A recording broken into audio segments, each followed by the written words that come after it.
Everybody. It's Maria Evans, the Artistic Director for the Arts Council of Princeton, joining you tonight for, Jim and I were trying to count. I think this is our sixth in conversation, and we're thrilled to have you join us tonight. And as people are entering into the participant column, I just want to thank Tim, as always, for being our host. We have a very special guest tonight, Kayren Mjumbe. So we're going to give people maybe about 20 more seconds to join in, and we'll get started.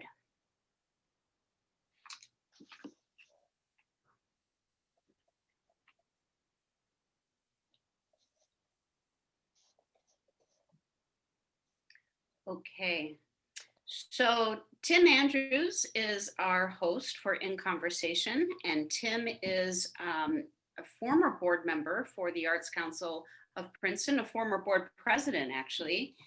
He is a huge supporter of the arts, and he supports our artist in resident program, among other things here at the Arts Council.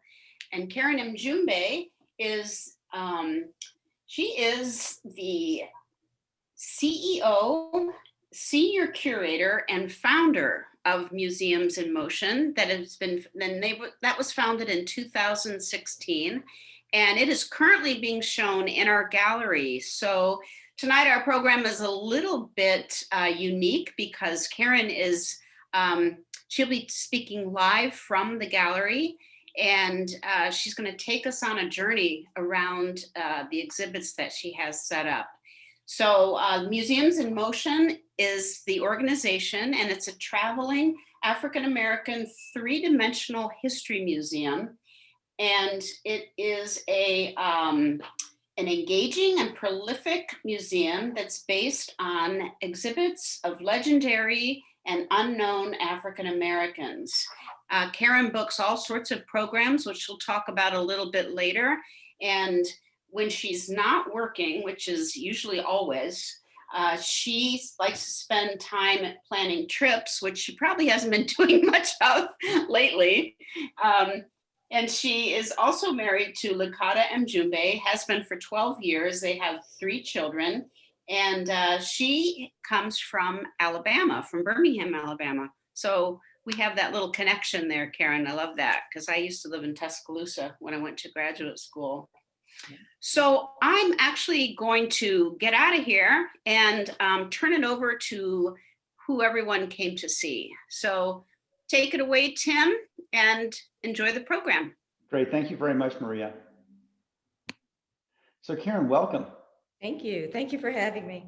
Absolutely. So before we start the tour, this is going to be a really interesting evening. We've had tours of artists, galleries, and studios. We haven't had a tour of our own gallery before, and certainly not a museum that's a traveling museum. So first, let's get to know you a little bit.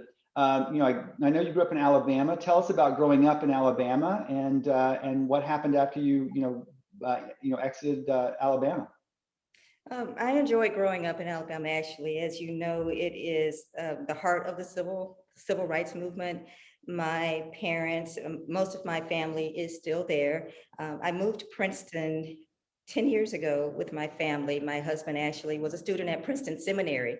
So we moved here and we've been here ever since. I'm still getting used to the snow and the ice and quite gotten that under my belt yet, but it's been a really good experience. That's great.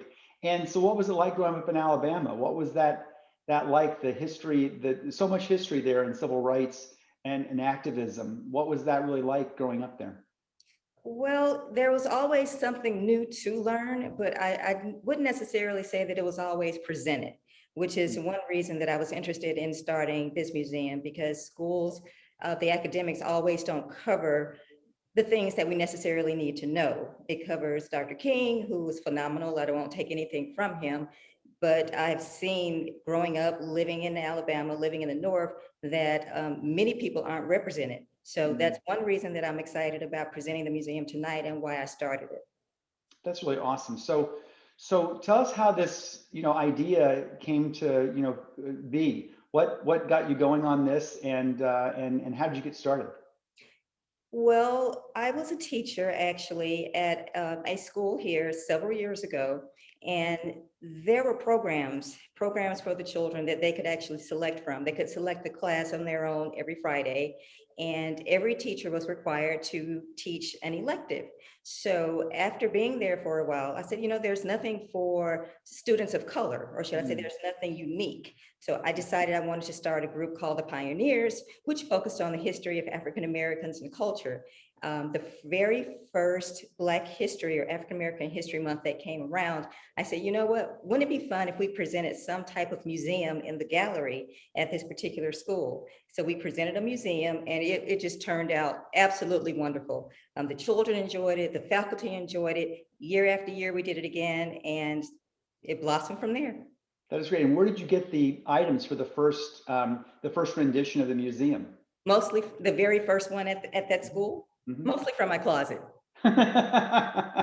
Really, I did. I got them mostly from my closet, and people would ask me that because I walked around every day as a character from that museum, and they said, "Where did you get that outfit?" I said, "It was to the far left in my closet." So that's what. And so, when did you start the idea, and when did it start to blossom? So actually in 2016, I would say is when I officially started working the program professionally. Mhm. We sent out information to several schools all over the state, to retirement facilities, which prior to COVID, they were actually very interested in having us come out and talk to some of the residents because they could actually remember times when they saw some of these people live. So Mhm. we did not school facilities, I'm sorry, assisted living facilities, school districts, churches, libraries, everywhere. And we're still actually, even with the pandemic, with COVID, we're still doing what we can do, still trying to reach people and promote African American history as much as possible. Mhm. And was this always only in New Jersey, or have you traveled outside of New Jersey with the museum? We travel outside of New Jersey. We've actually been as far as my hometown in Alabama. We've been to Philadelphia, we've been to New York, and we've been to Louisiana. Oh, that's great. Yeah. So let's get started. So I'm fascinated. There's a beautiful, I don't know where you want to start, but, and you can start wherever you'd like, but I love the gown that's behind you. So if you want to start there or wherever you want to go, but take us through what you have in the Arts Council's gallery this week. All right, I would love to get started. I'll just say very quickly that this gown is a representation of Lena Horne in her era Mhm. during the time when she was one of the most respected and talented artists in that industry. But I would like to save it for last and talk about it a little bit more. So Okay. I'm going to start, and I'll just show you this way. This is one of our exhibits, or should I say, this focuses on the Harlem Renaissance. Hmm. Okay, and you just tell me if you can see everything. All right. We can see So, parts for sure.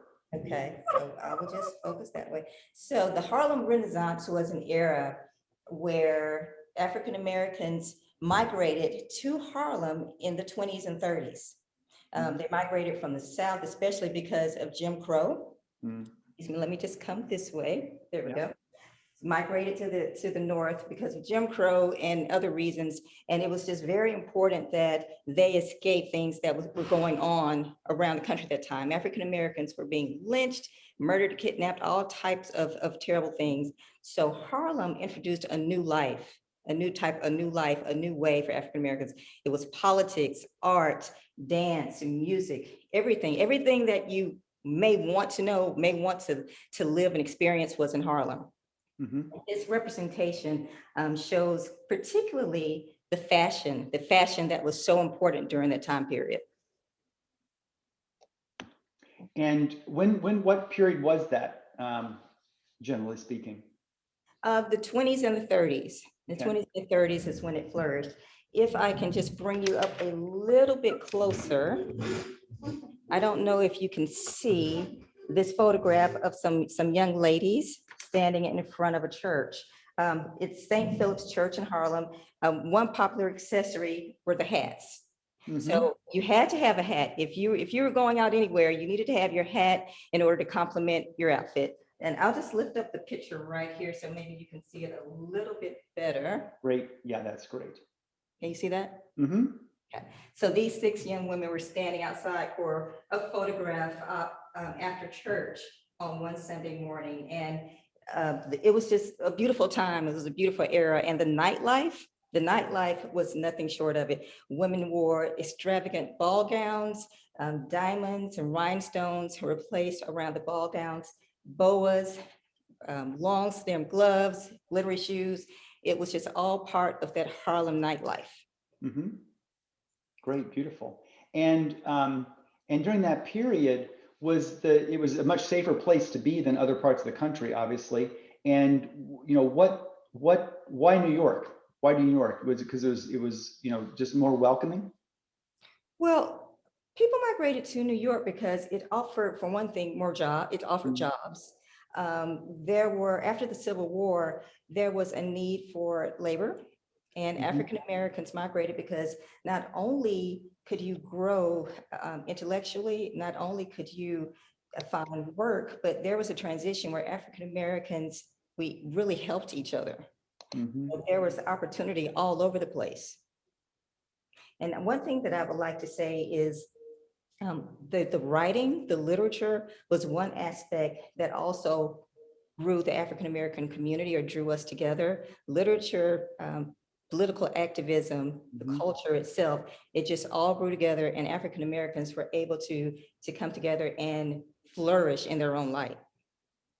Oh, beautiful. Yeah. So, and that dress is awesome with the boa. That's really beautiful, Oh, beautiful. So yeah. where have you collected, like, for instance, these items from? Are these things that people have donated, things that you have found, or what's the origin of most of these items? Well, some of the items have been donated. I've had individuals, after seeing my museum in particular facilities, people would actually come up to me or email me sometimes, and they say, I had a grandmother or a great grandmother that was a part of such and such, Mm-hmm. or worked for such and such. And they don't want to necessarily give it away to Goodwill, but they want to donate it to somewhere where it'll be put to good use.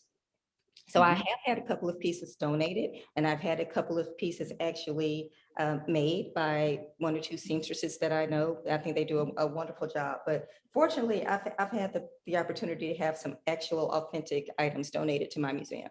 Mm-hmm. How many pieces do you have altogether? Is it all represented in what's in the Arts Council right now and will be open for a while? Or do you have other pieces and this is just really a part of your collection? Well, let me put it this way. My husband keeps saying he is going to put me out because there's so much stuff that keeps accumulating. He said, I'm going to get you a unit to put in the backyard for all of these items. So to answer your question, no, there are many more items to our collection that I have. That's great. Yeah. So what's next? So next we are focusing on none other than Langston Hughes. Can you see that okay? Mm-hmm. We can see some things. You'll have to pick them up, I think, and bring them closer to the camera for us to be able to see things. But I definitely see a typewriter there, that's for sure. That's right. So this is a vintage typewriter, very similar or just like the one that's seen in the picture for Langston Hughes right here. Mm-hmm. Now, don't ask me to pick up this typewriter because it's super heavy.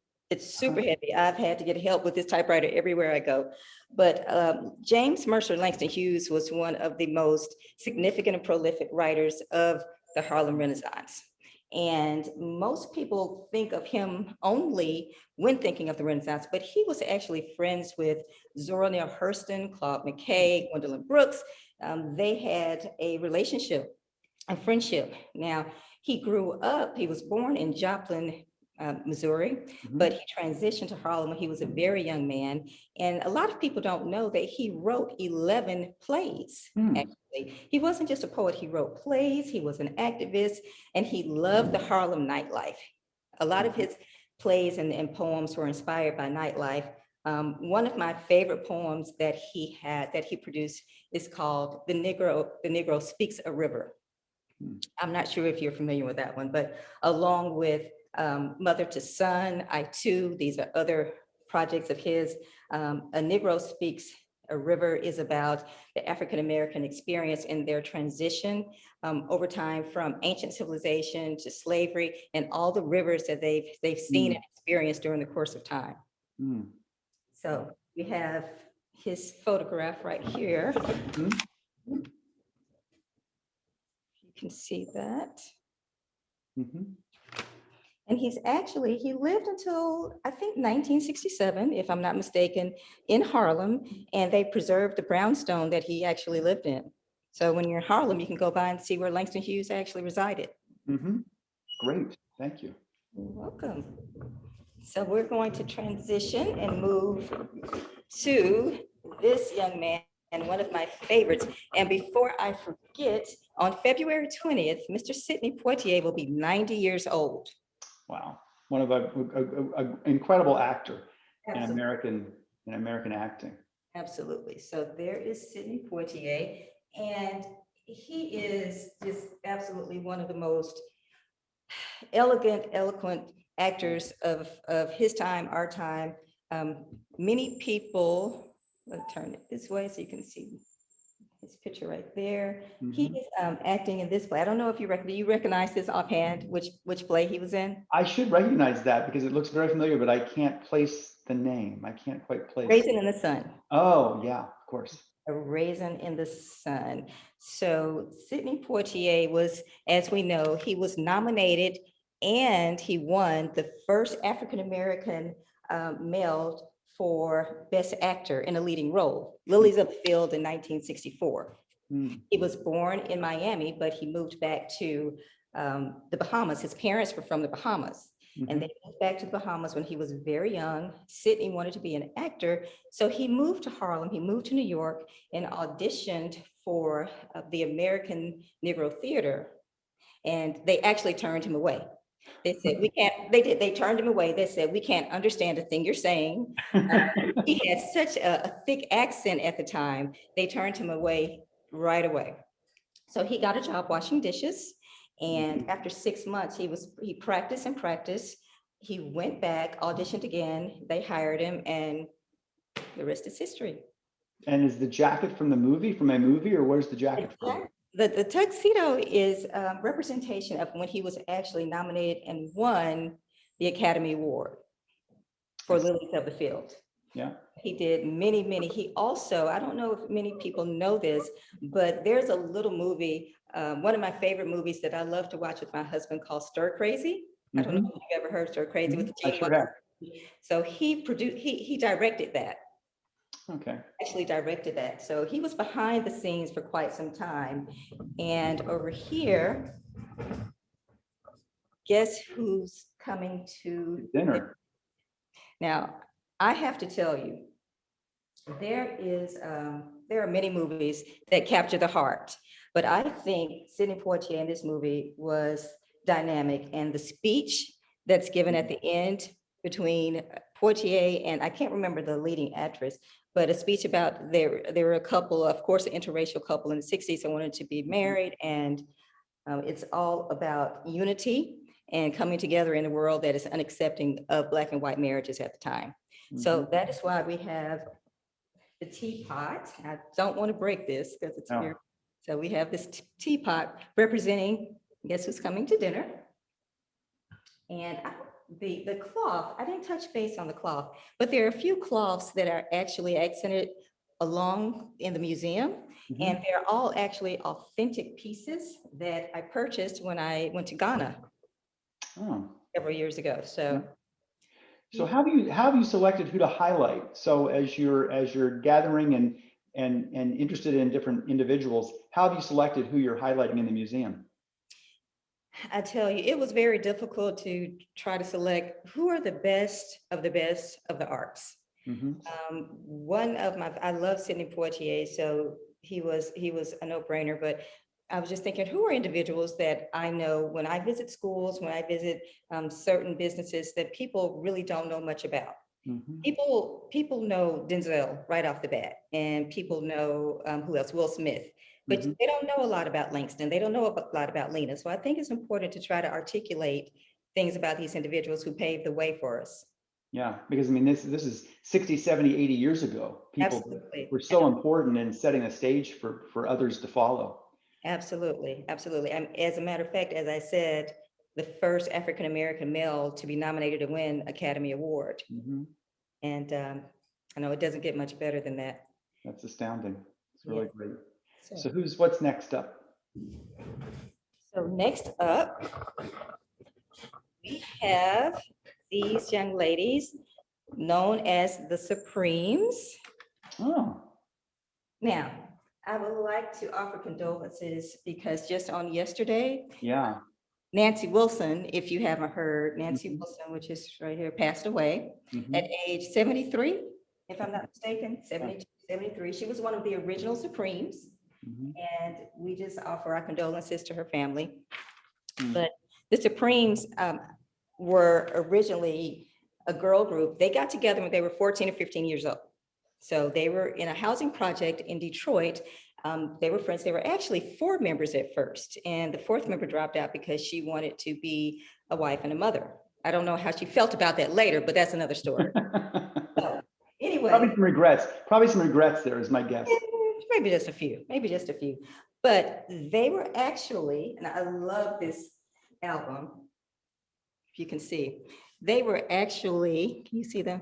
Oh yeah, beautiful. Outfits. Yeah. They were known as, Awesome. yeah, they were known as the Primettes. They were known as the Primettes at first because they were a sister group to the Primes. Now, the Primes later evolved and became the Temptations. Oh, okay. So they were the sister group to the Primes, and they went to audition for Berry Gordy at Hitsville in Motown. Of course, Berry Gordy is the founder of Motown, and he turned them down flat.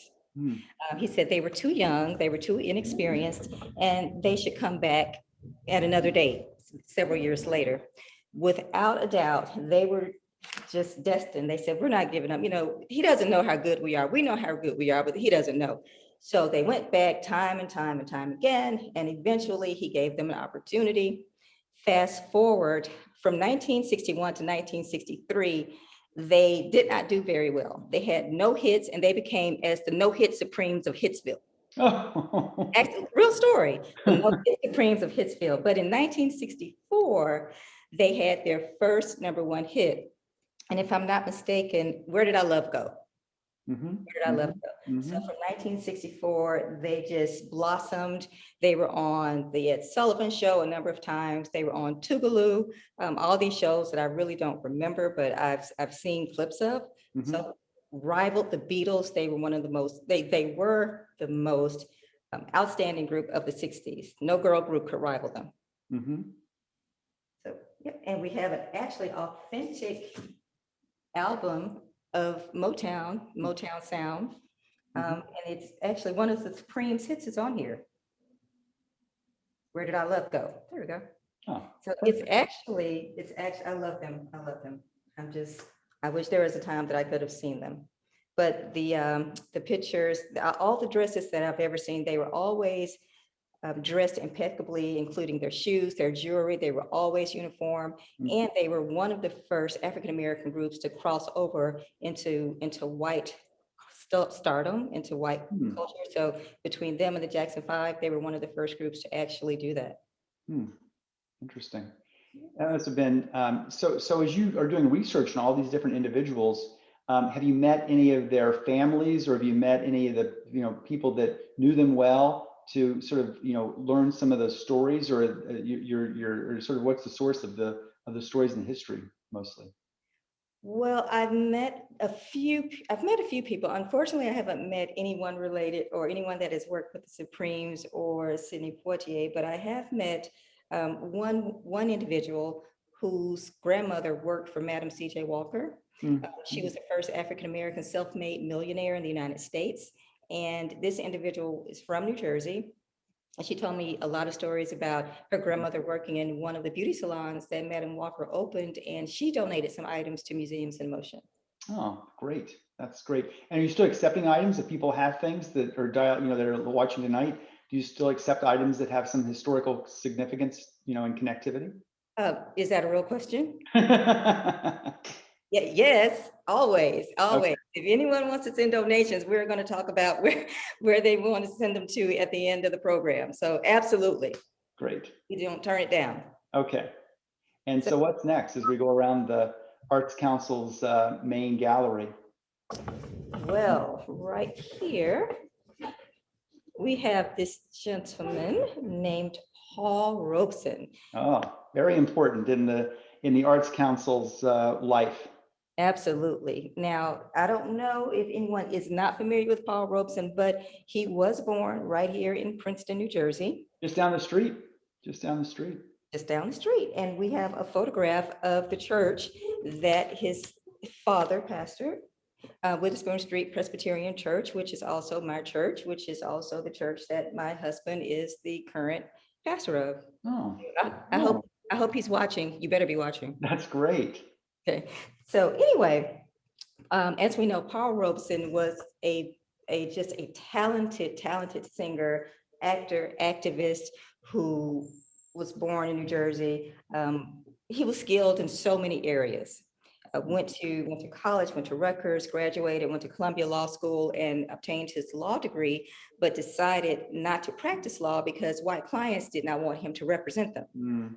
Absolutely. So the owner of the firm that he was working for at the time said, if you want to separate from us, we will gladly support you, because they knew how skilled and how intelligent he was. But they said, we'll be honest with you, we don't think that any of our clients will follow you. So at that point, he decided to follow a passion of his and go into acting.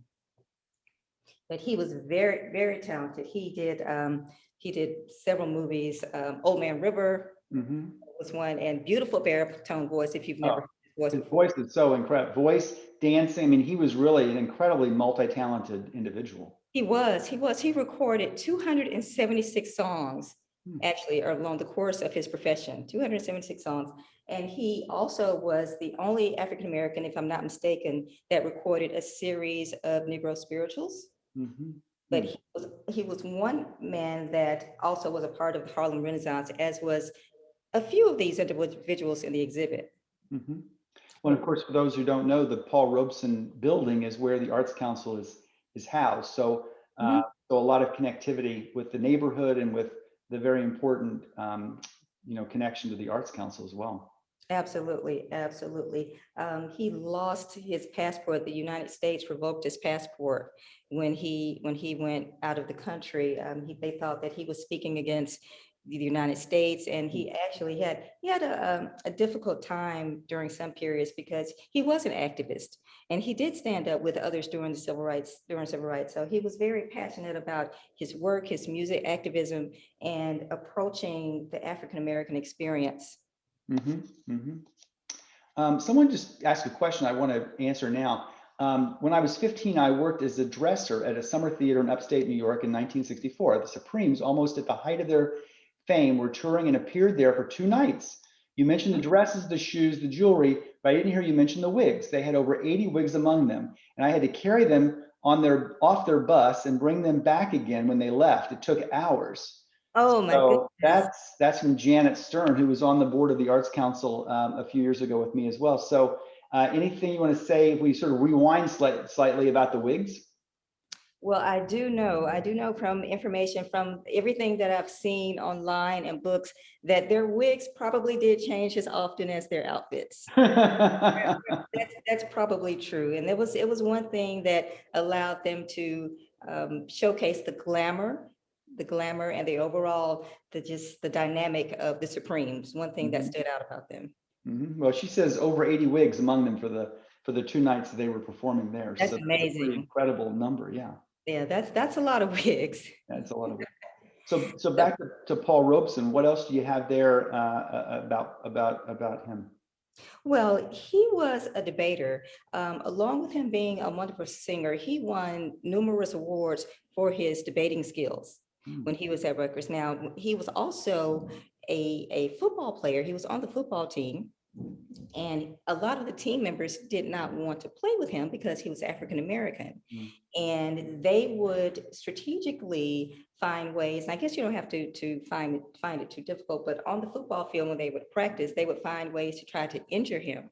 Hmm. And one particular time in practice, he said, you know what, this is not going to happen today. So he saw one of the huge guys running toward him, and he picked him up, and he said, said, no, this isn't going to happen. So basically, he stopped him and blocked him, and I think everyone got the picture. He made the team, and I don't think he had too many problems after that. Yeah, that'll stop people. Yes, Well, what an incredible career. What an incredible career he had. he did. He did. He Really had some wonderful, wonderful movies. And there was one, I can't remember the name of it, but there was a role where he played himself as both main characters. He played a twin brother. Oh. He was a priest, and he was also the mild-mannered brother. I can't remember the name of it, but that was one of the first movies where there was a dual role played by one actor. That's interesting. So, and I forgot to mention with Diana Ross, if I may, for one moment, she also starred in this African-American rendition of The Wizard of Oz called The Wiz. Oh, sure, of course. If you remember that. So she played Dorothy, and that also will tie in with our next person that we're going to feature. Okay. I'll just roll you this way. Stay with me. Now, you just tell me when we have the best view of this. Of the dress? Of the whole Lena Horne exhibit. Yeah, that's pretty good. That's an incredible view of the dress. That's for sure. And a candelabra there. Yes, yes. So I am going to start down here with an actual picture of Lena Horne when she was in her 20s. She's just to me, she's one of the most beautiful women that ever lives. Lena Horne was actually born in Brooklyn, New York, to parents of African-American, Caucasian, and Native American descent. So when she was young, Lena always wanted to be actually an educator. Okay, most people don't know that she wanted to go into education and she wanted to teach school. But because her mother was not really able to support Lena and herself by herself, so she pulled her out of school at age 16. She was living with her grandmother at first. I should have said that. She lived with her grandmother up until age 16. Lena's mother wanted to become an actress, so she was on the road quite a bit. But Lena's grandmother died when she was around 16, 15 years old. Lena's mother returned, pulled her and said, you can't go to school anymore because you have to help support me and yourself. And she got her a job working in the Cotton Club in Harlem. She was a chorus girl. Well, at 16. At 16. Now, one interesting thing about that is the girls who worked in the Cotton Club, and there's a picture of Lena in her older years. She was still beautiful, still just beautiful and elegant as ever. But one thing about working in the Cotton Club, picture, you could not be in complexion much darker than Lena Horne at that time. Oh, interesting. It's so beautiful. She's so beautiful there. She's gorgeous. She's gorgeous. I'm so jealous. So working in the Cotton Club was actually, her mother felt, was a wonderful opportunity because Lena was the height. You had to be a certain height. You had to be a certain complexion, and you couldn't be more than 21 years old. So at the time, she worked in the Cotton Club, and she worked there for about 1 or 2 years, and she really didn't care for it, but it was a way to get the bills paid. It was a way to buy food. It was a means of life for both of them. I'm going to back up just a little. Let me know if that's okay. Yeah, that's great. So was her mother still on the road at that point when she was working, or was her mother back in New York? They were back in New York. They were back in New York at that time. And it was just such an incredible journey for Lena. She went into film and music. Of course, she starred in Stormy Weather and Cabin in the Sky. Now, many people think that Cabin in the Sky was probably her best picture ever. But she was blacklisted actually during her career.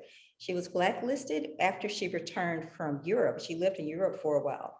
Some African-American actors thought that it was unfair for her to deny playing certain roles, such as maids and servants, because if she wouldn't, that means that it may make it difficult for everyone else. So is that why she was blacklisted, because she wanted to be in in other kinds of roles? Was that the blacklist? She refused to play a servant. She Yeah. refused to play anyone that was underneath a profession. She Mhm. would play a singer, an actress, someone, like I said, of a profession, but she would not play servitude roles. And Mhm. for that, she received negativity from the African American community in some aspects, and she received very much negativity from Caucasians. But when she would tour sometimes, even though she was a dynamic singer and actress, she would not be able to stay in the same hotels as the Mhm. bands Mhm. that she would tour with. So sometimes she would have to stay in another hotel. But she was a civil rights activist, just like Paul Robeson, just like Lawrence. I'm sorry, just like Langston Hughes. She Mhm. stood up for herself. She stood up for herself. And when she would tour and sing for the military, she would always, if the African American troops were sitting in the back, she would walk to the back where Mhm. those troops were and she would sing to them. And they actually kicked her off the tour at one point because they said she was causing an upstart. Because of her beauty, because she was going to the other to the back of the room, or a little bit combination of both? Because she was bypassing white soldiers. Oh, I see. She would go to the back of the performance and perform for the black soldiers. So at one point, she was kicked off of the tour, but still, she was the first African American woman. I don't know if I mentioned this, but she was the first African American woman to sign a long-term Hollywood contract. So she was signed 7 years with MGM Studios. Hmm. And she was the first woman to actually achieve that, first Black woman to achieve that. So really a studio player. That was a very, that was a very powerful position to be in, and you were guaranteed those 7 films, right? Oh, absolutely, absolutely. And she also, along with Diana Ross, they were both in The Wiz together. Hmm. So Lena played Glinda, the Good Witch, and as you know, Diana played Dorothy. Mm-hmm. And so she had an astounding career. She is just one of my most favorite individuals to display and to speak on when we tour and we take the museum to schools and such. Well, and her approach in terms of selecting what roles she thought were appropriate to be really great representation and leadership roles is very much like Cecily Tyson, who just passed away as well. I mean, that was really her approach in selecting roles as well. She would not select roles that didn't represent African Americans in an appropriate and professional kind of way. That's right. I believe Cecily passed, was it last week? Mm-hmm. I'm not mistaken. I think she was 90, 95, something to Yeah, that. she was in her mid-90s, I think. Yes. They Mhm. definitely had that in common. They would not allow their skill to be wasted on roles of being a maid or just something that was demeaning. So Mm-hmm. both of those ladies were dynamic in Well, their they own. were incredible role models, right? For so Absolutely, many people. absolutely, absolutely. And it was not until 19, she never received an Academy Award, but just a little notion here. Halle Berry was the first woman to receive an Academy Award for leading actress in a motion picture. Mm, great, awesome. So you have anything else to show, or have we gone around the museum? I've got a few questions here we want to pose as well. So maybe I'll get into some questions here. What goals do you have for broadening your reach in Mercer County and New Jersey and sort of beyond the borders of New Jersey? Sort of what are your thoughts about that? We are actually still, even with COVID, even with the pandemic, we are still reaching out to schools and presenting virtual presentations. We have several things that we're doing. We have a presentation that we are currently doing for Madam C.J. Walker, as I mentioned, Mhm. and it's for children, younger children, actually all the way up to 6th grade, I would say. We're reaching out as far as there is a project or a skit that we have 6 virtual field trips. And these are different aspects of African American history. So even with this time upon us, we do not have to not teach about African Mhm. American history. We can still have virtual programs, we can still have emails, we can still do things along as we try to battle what's going on right now with the pandemic. Yeah, that's great. Um, so what does it feel like to open one of your exhibits and watch Black children enter the room and see all of your hard work coming together and learning about people that you're teaching them?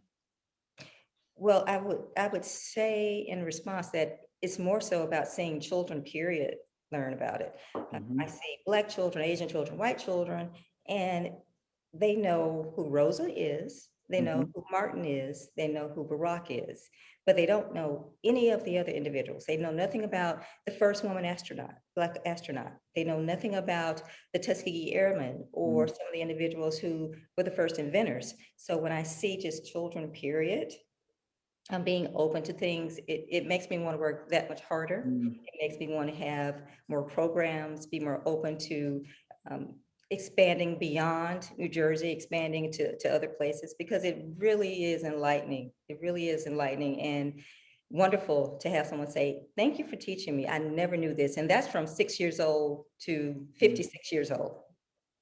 Well, as one of our guests just said, it's a great point. This is American history, not just Black history.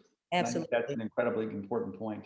Absolutely, absolutely. And then with this being African American History Month, Mhm. that's something that I know people will reach out to me 24 hours a day during Black History Month, but it starts to really slow down. It starts to be less important, I would say, to a lot of areas after the 28th of the month, which is unfortunate. That is unfortunate. Well, we should be thinking about this. And of course, this time, how is this sort of period of our history that we're living through right now, how has that changed the way you view the importance of the museum, or how has it changed how people have been interacting? I know it's COVID, so it's a little difficult, but there's been so much in the last year related to race and what we all thought we knew or didn't know and what we need to know. And so how has that impacted your work? Well, one thing that has happened is we have 7 displays, so 7 themes that we offer. So individuals are able to select, if a school wants us to speak on African American first, we'll bring a theme related to African American first and all the African Americans who were the first and such and such. Or African Americans and events every person should know. But Mm. within the last 6 months, we've added individuals and Black Lives Matter.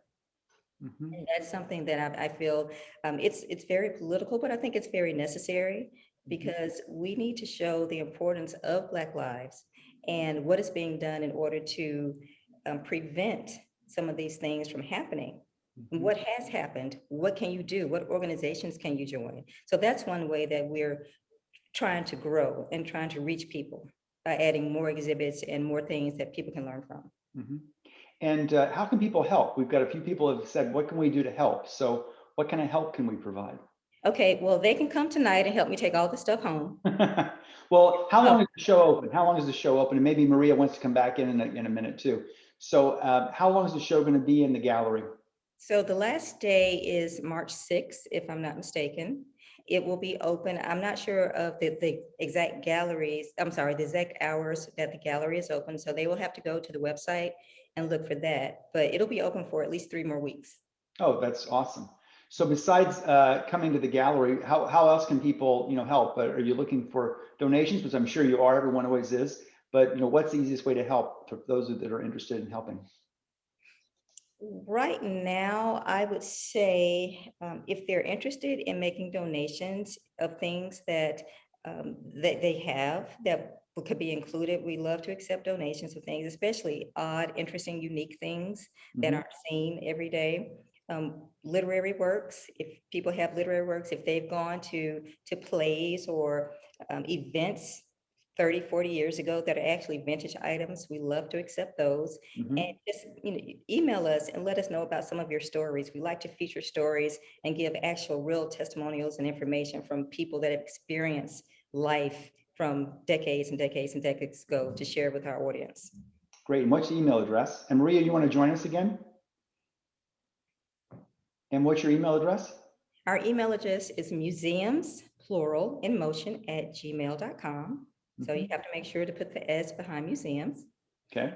And our website address is museumsinmotion.org. Great. Awesome. Any other questions?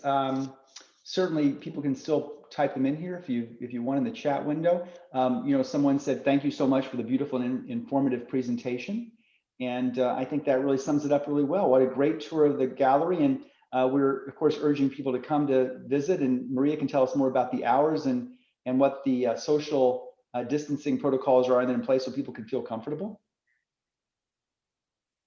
Yeah, and I was gonna ask, Karen, do you want to swing your camera around and just show the Tuskegee airman table there? Because that's the one Wow. that's right inside the door.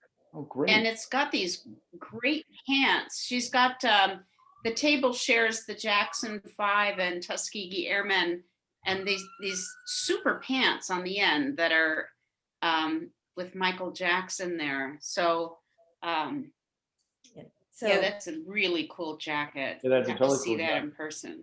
I love to, every time we go to a school and we set up a jacket about the Tuskegee Airmen, because we leave our exhibits up for, actually, I should have mentioned this, more than a few hours. Our exhibits are there for a few days so that all the students have the opportunity to tour and see it. And I'm always looking for peanut butter and jelly on the when I go and pick it up. But Maria was referring to, I can tour over here. This is a vintage album of the Jackson 5 going back to Indiana, Oh, if you can see that. yeah. Awesome. And the pants are right there. Hold on, Maria, I have to show them the pants. Give me 1 second. Yeah. We'll pick them up. So these Michael Jackson pants? Wow. Wow. Isn't that crazy? That's crazy. People want to buy Those pants.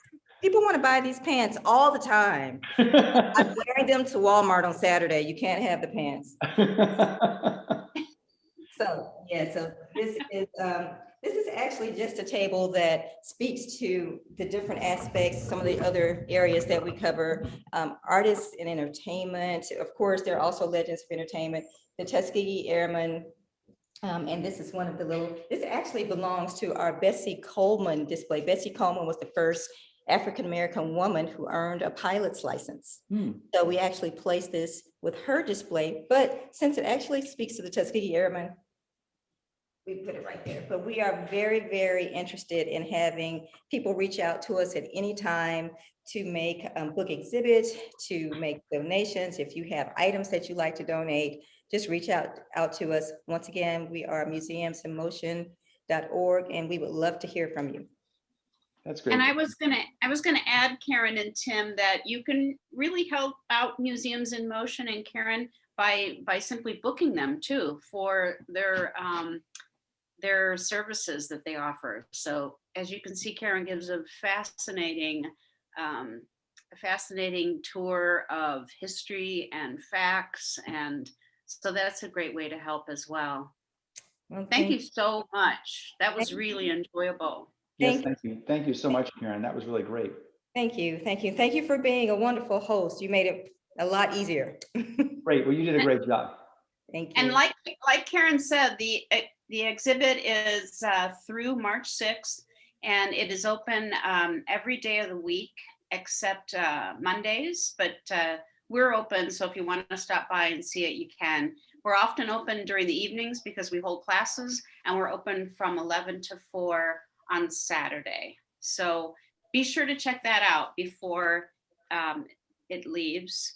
And everyone's wearing a mask. Everyone's wearing a mask, and everyone's 6 feet apart, correct? So we've got a lot of rules. That's right.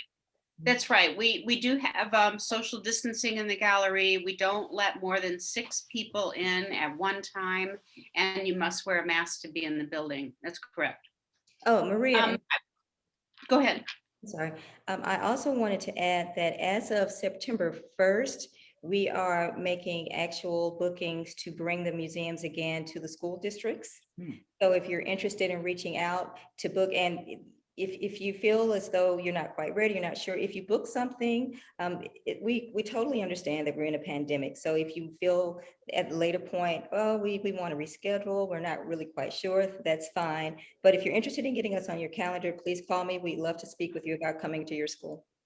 That's great. And somebody just made a point here, which is a really good one. Book exhibits March through January. Black History Month is American history, 12 months a year. And I think that's a really good reminder for all of us. Do you also do corporate? Would you also do corporate exhibits? We do. We've done corporate exhibits, as a matter of fact. Yes. Great. So as people are getting back in their offices and thinking about reflecting on what the year has been and the last 18 months have been, especially, I think it would be a great way to deliver a message to employees as well as children. People can learn at any age.